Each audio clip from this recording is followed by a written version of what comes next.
Now, Putin's decision to send troops into Ukraine, of course, is receiving widespread condemnation around the world. President Biden imposing strict new sanctions against Russia and ordering the deployment of thousands of additional U.S. troops to Europe. Our White House correspondent Allison Harris live now with what world leaders, including the president, plan to do next. Allison?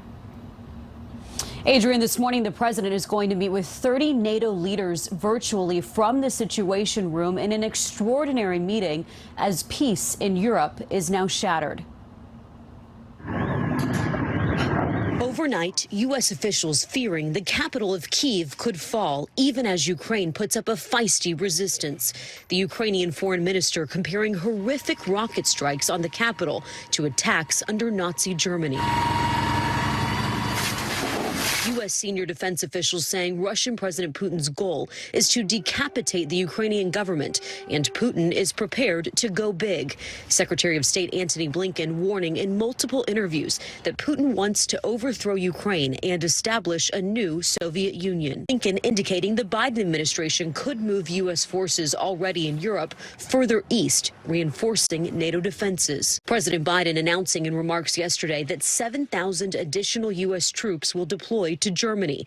The president laying out the U.S. plan to hold Russia and Putin's naked aggression accountable after a call with G7 leaders from the Situation Room, targeting Putin in a united front. Putin is the aggressor. Putin chose this war.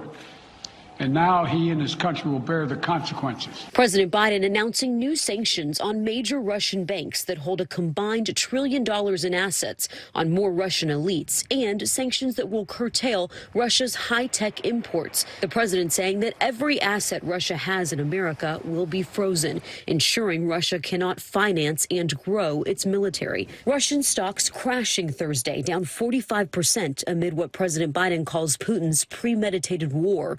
The ruble tumbling to a record low. Putin's choice to make a totally unjustifiable war on Ukraine will have left Russia weaker and the rest of the world stronger. President Biden not announcing personal sanctions against Russian President Putin, saying that's still on the table, and responding with this when asked whether he will ask China to put pressure on its ally, Russia.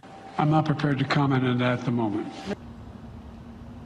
And this morning, the Russian Foreign Minister Lavrov gave a press conference in which he falsely claimed that the Ukrainian government is illegitimate and not a real democracy, perhaps revealing the case that Russia will try to make as to why it is going to try to overthrow the government in the capital, Kyiv. Thank you so much for watching. Make sure to click on the red subscribe button below so you can get more of NewsNation's fact-driven, unbiased coverage.